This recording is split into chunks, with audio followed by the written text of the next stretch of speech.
Sir నమస్కారం sir. నమస్తే. 2019 నుంచి 2024 వరకు జగన్మోహన్ రెడ్డి గారు ఎలా పరిపాలించారని చూసామండి. ఇప్పుడు కొత్తగా మనకి చంద్రబాబు నాయుడు గారు అధికారంలోకి వచ్చి ప్రమాణ స్వీకారం అయిన వెంటనే పోలవరం సందర్శించారండి, అమరావతి సందర్శించారు. అంటే ఏపీ అంటే అమరావతి, పోలవరం. అసలు ఆయన స్టైల్ చూస్తుంటేనే అసలు ప్రజలందరూ కూడా ఎంత ఆనందంగా ఉంటే అంత ఆనందంగా ఉందండి. దీన్ని ఎలా చూద్దాం ఉంటారు? ఇది అసలు ఈ పరిపాలన ఎలా ఉండబోతుంది అంటారు? అంటే ఇది ఆంధ్రప్రదేశ్ ప్రజల అదృష్టమో తెలియదు, దురదృష్టమో తెలియదు. గత 10 సంవత్సరాల్లో పాలించినటువంటి ఇద్దరు పాలకులు భిన్న ధృవాలు.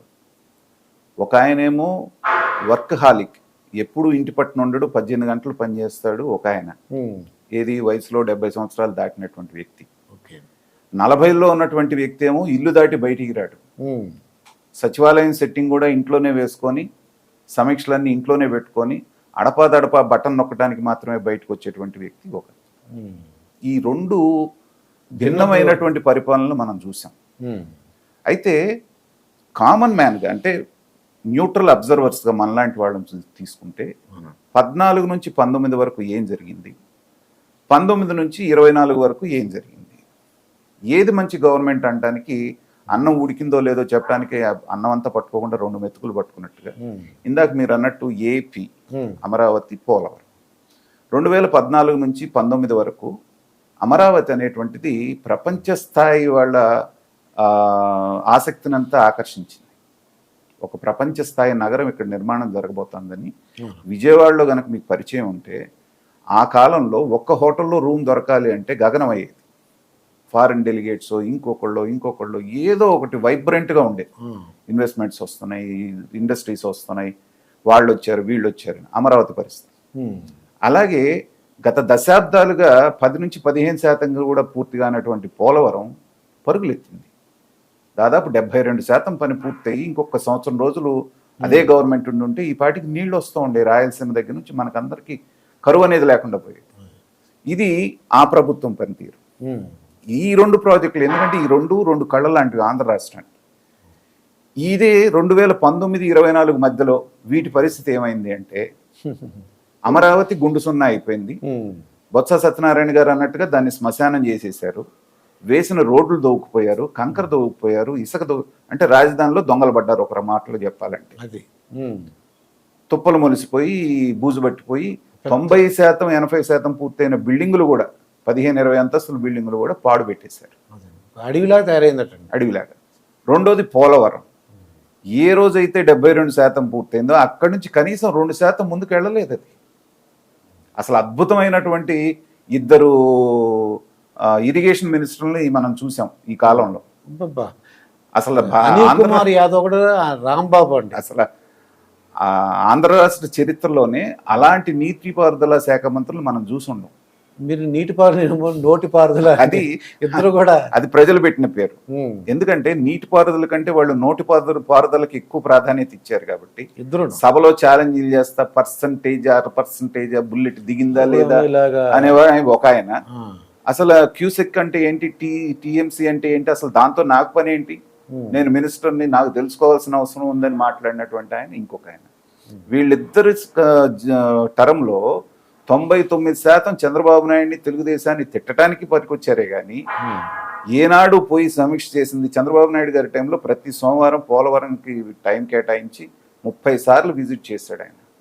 ప్రతి సోమవారం సమీక్ష చేసేవాడు. ఆయన పరిగెత్తాడు, ఆఫీసర్లను పరిగెత్తిచ్చాడు. ఢిల్లీ నుంచి డబ్బులు రావడానికి టైం పడుతుందంటే సొంత నిధులతో చేసి తర్వాత రియంబర్స్మెంట్ తెచ్చుకున్నాడు. ఆ గవర్నమెంట్ కూడా అప్పుడున్న బీజేపీ దొంగాటాడి ఈయన చేసిన పనులకి ఈయన డబ్బులు ఇవ్వలేదు. కానీ ఆయన వెళ్ళిపోయిన తర్వాత అసలు పనులు చేయని వాళ్ళకి 14,500 కోట్లు రిలీజ్ చేశారు. పంచిపెట్టమని పప్పులు బెల్లాలు చేశారు వాళ్ళు. ఆ ప్రాజెక్ట్ ఏమో ఇవాళ మొదలుపెట్టి చంద్రబాబు నాయుడే మళ్ళీ కట్టాలంటే కూడా 4 ఏళ్ళు పట్టేటట్టుంది. ఎందుకంటే కొత్త కన్స్ట్రక్షన్ చేయటం అనేటువంటిది చాలా ఈజీ అయిన పని. కానీ పాడు చేసిన ప్రాజెక్ట్ని మళ్ళీ దారిలోకి తీసుకొచ్చి రీకన్స్ట్రక్ట్ చేయటం అంటే ఏంటంటే దానికి 4 ఇంతలు పని పడుతుంది. అందుకనే చంద్రబాబు నాయుడు గారు తన సహజ శైలిలో మొదటి రోజు నుంచే ఆయన ప్రియారిటీస్ ఏంటనేటువంటిది పెట్టుకున్నాడు. ఈ 2 ఆయన జీవితాశయం. 1 అమరావతి, 2 పోలవరం. ఈ 2 గనక పూర్తయిపోతే, సైబరాబాద్లో గనక ఎలా అయితే మీకు ఐటీ ఇండస్ట్రీ ఎస్టాబ్లిష్ అయిన తర్వాత హైదరాబాదు తెలంగాణ అనేటువంటిది ఆటో పైలట్ మోడ్లోకి వెళ్ళిపోయిందో, అవునండి. ఇవాళ ఏ రాష్ట్ర ప్రభుత్వం వచ్చినా దాన్ని ఏమి టచ్ చేసి దాన్ని ఏం చేసేదేం లేదు. ఎందుకంటే ఇక దాని పాటికి అది పోతూ ఉంటుంది. అలాగే ఇటు అమరావతి అటు పోలవరం కనుక పూర్తయితే ఆంధ్రప్రదేశ్ కూడా అట్లాగే ఆటో పైలట్ మోడ్లోకి, ఎందుకంటే నిధుల పరంగా కానివ్వండి, అభివృద్ధి పరంగా కానివ్వండి, ఈ రెండింటి ద్వారా వచ్చేటువంటి రాజధాని మూలన వచ్చే పరిశ్రమలు కానివ్వండి, లేకపోతే పోలవరం పూర్తవటం మూలన వచ్చేటువంటి వెల్త్ కానివ్వండి, పంటల రూపంలో కానివ్వండి, వీటి రూపంలో అద్భుతమైనటువంటి భవిష్యత్తు ఉంటుంది. కాబట్టి శ్రమించేటటువంటి రోజుకు 18 గంటలు కష్టపడేటువంటి వ్యక్తి ఆయన ఏమన్నారండి? ముసలోడు. ముసలోడు. ఈ ముసలోడు ఏంటి? వాడు వీడు వెధవ, ఎన్ని మాటలు మాట్లాడారండి. అదే ముసలాడు రోజుకు 3 సభలు పెట్టాడు నడి ఎండాకాలంలో. 100 ఏళ్లలో ఈ సంవత్సరం కాసినంత ఎండలు ఎప్పుడు గాయాలి. మిట్ట మధ్యాహ్నం 2 గంటలప్పుడు ఆయన స్పీచ్ చెప్తా ఉంటే ఈ యువకులైన వాళ్ళందరూ బస్సుల్లో తిరుగుతున్నారు, ఏసీ బస్సుల్లో. సో ఆయన్ని జైల్లో పెట్టి మానసికంగా దెబ్బతీయాలన్నా ఇంకా స్ట్రాంగ్గా అయ్యాడు. అది జైల్లో పెట్టడం అనేటువంటిది జగన్మోహన్ రెడ్డి గారి జీవితంలో చేసినటువంటి అతిపెద్ద తప్పు. అప్పటిదాకా వెనక ముందు ఆడుతున్నటువంటి పవన్ కళ్యాణ్ గారు వెళ్ళి వెంటనే సంఘీభావం తెలియజేయటం, వాళ్ళ బంధం అక్కడే గట్టిపడ్డది ఆయన అరెస్ట్ చేసినప్పుడే. దానికి తోడు బీజేపీ వచ్చి ఎప్పుడైతే నిలబడ్డదో ఆ రోజే జగన్మోహన్ రెడ్డి గారి ఓటమి అనేది ఖాయమైపోయింది. కాబట్టి చంద్రబాబు నాయుడు గారు అనేటువంటి ఆయన నిద్రాహారాలు మాని వీటి పనిచేస్తారు. అయితే చంద్రబాబు నాయుడు గారితో ఉన్న ఇబ్బంది ఏంటంటే ఆయన చేసినంత స్పీడ్గా ఆయన పడ్డంత కష్టం అందరూ పడాలని కోరుకుంటాడు. లాస్ట్ టైం గతంలో దెబ్బతిన్న కారణం కూడా అది. ఎందుకంటే ఆయనకు ఉండొచ్చు ఆత్రం, కానీ జీతం తీసుకొని 10 to 5 జాబ్ చేసేటువంటి వాళ్ళు, వారంలో 5 రోజులు మాత్రమే పనిచేసే ఉద్యోగస్తులకి మీరు అర్ధరాత్రి దాకా అపరాత్రి దాకా పని చేయమంటే వాళ్ళకి రుచించాల లాస్ట్ టైం. అందుకనే వాళ్ళు గంపగుత్తుగా మొత్తం అందరూ కూడా జగన్మోహన్ రెడ్డికి వాళ్ళు వేయటమే కాకుండా అందరితో ఓట్లు వేయించారు. 2-3 కూడా చెప్పారు కదా, కుడి చేత్తో అవును, బండి శ్రీనివాసరావు అని చెప్పేసి. సో వేసినందుకు అనుభవించారు. కనీసం జీతాలు 1వ తారీఖు ఇవ్వకపోవడం సరిగదా, మీకు ఎప్పుడు వస్తుందో తెలియకుండా చేశారు, రిటైర్మెంట్ బెనిఫిట్స్ కూడా ఇవ్వకుండా చేశారు. కాబట్టి అవన్నీ కష్టాలు పడ్డారు. కాబట్టి ఇవాళ వాళ్ళు కూడా ఒళ్ళు దగ్గర పెట్టుకొని రాష్ట్రాభివృద్ధి కోసం పనిచేస్తారు. అయితే చంద్రబాబు నాయుడు గారు కూడా మరీ అంత ఇది హార్ష్గా వాళ్ళ పట్ల ఉండకుండా, హార్ష్ అంటే వేరే ఏం లేదు, ఒక సమీక్ష పెట్టారంటే అది ఎప్పుడు అవుతుందో తెలియదు, అర్ధరాత్రి 1 గంట వరకు. నాకు ఎల్వి సుబ్రహ్మణ్యం గారు చెప్పారండి, ఇంకా చెప్పండి ఇంకా చెప్పండి అని నేను అడిగారు.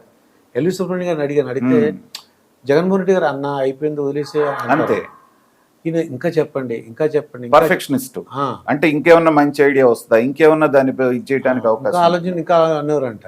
సో అలాంటి వ్యక్తి మనకి రాష్ట్రానికి మళ్ళీ ముఖ్యమంత్రిగా రావటం అంటే పార్టీల గురించి ఇక్కడ మనం మాట్లాడకూడదండి.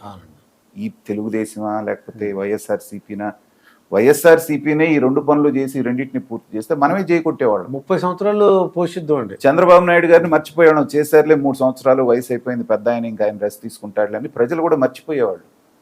కానీ నువ్వు చేసిన పనుల మూలాన మళ్ళీ వీళ్ళు బతిమలాడుకొని తెచ్చుకోవాల్సి వచ్చింది చంద్రబాబు నాయుడు గారిని. అయ్యా నువ్వే దిక్కు మాకు ఈ రాష్ట్రానికి, దిక్కుమొక్కు లేకుండా బయటకు వచ్చాం మేమని చెప్పేసి అని చంద్రబాబు నాయుడు గారిని పూల మీద తీసుకొచ్చి మళ్ళీ అధికారం కట్టబెట్టారు. దాంట్లో జగన్మోహన్ రెడ్డి గారి పాత్రే చంద్రబాబు నాయుడు గారు గెలవటంలో ఆయన గొప్పతనం ఎంత ఉందో, ఆయన కంటే కూడా జగన్మోహన్ రెడ్డి గారు చంద్రబాబు నాయుడిని గెలిపించడానికి ఎక్కువ పాత్ర పోషించారు. ఈయన చేసిన తప్పుల మూలాన్ని, లేకపోతే ఏ 100-110 సీట్ల దగ్గర ఆగిపోయేవాడు. ఈయన చేసిన తప్పుల మూలాన్ని ఏంటంటే ఆ మెజార్టీలు కూడా చూశారు కదా, ఏం మెజార్టీలు అండి. అయ్యి బాబా, వాళ్ళకి గెలవటం కదండి అసలు. వాళ్ళు ఏమన్నా వైసీపీ వాళ్ళు ఏం మెజార్టీలు అని 110 మందికి 25,000 పైన మెజార్టీ అండి. Highest majority 96,000. ఎప్పుడైనా చూసాం మనం ఇంత పెద్ద మెజార్టీ? శ్రీనివాసరావు గారికి. అంటే ప్రజలు ఎంతగా విసిగిపోయారు ఈ పాలనతో అనేటువంటిది మనకి దీంట్లో అర్థమవుతుంది. ఇది రాజకీయ నాయకులందరూ కూడా ఒక కేస్ స్టడీ లాగా తీసుకోవాల్సి, గుణపాఠంగా ప్రజలకి కూర్చోబెట్టి మనం వాళ్ళకి కావాల్సిన ఫ్రీ ఇచ్చినంత మాత్రాన మనల్ని ఎన్నుకోరు. వాళ్ళకి స్వతంత్రం కావాలి, వాళ్ళకి ఉద్యోగాలు కావాలి, వాళ్ళకి ఉపాధి కావాలి, వాళ్ళకి రోడ్లు కావాలి, ఫ్రీగా మాట్లాడుకునేటువంటి స్వతంత్రం కావాలి, భావ ప్రకటన స్వేచ్ఛ ఉండాలి, ఇన్ని ఆకాంక్షలు ఉంటాయి. కేవలం మీకు పంచాం కాబట్టి మీరు పడి ఉండండి నన్ను గెలిపించండి అంటే గెలిపించే రోజులు కాదు. ఆంధ్ర రాష్ట్ర ప్రజలు చాలా విఘ్నత ప్రదర్శించి సరైన టైంలో సరైన నిర్ణయం తీసుకున్నారు కాబట్టి ఆంధ్రప్రదేశ్ భవిష్యత్తు అనేటువంటిది చాలా ఉజ్వలంగా ఉంటుందని మాత్రం నేను చెప్పగలను. అంటే నా కోరిక ఏంటంటే మిగతా అన్ని మనకి ఏ లెటర్తో ఫస్ట్ అండి ఆల్ఫాబెటికల్. అవును, ఆంధ్రప్రదేశ్ కూడా అన్ని రాష్ట్రాల కంటే గుజరాత్ కన్నా మించి రావాలని కోరుకుందాం. అలాగే. ఇదండి కిలారు నాగార్జున గారితో జరిగిన ఇంటర్వ్యూ. మరొక ఇంటర్వ్యూతో మీ ముందుంటాను. మీ మాస్టర్ దుర్గా ప్రసాద్. నమస్కారం.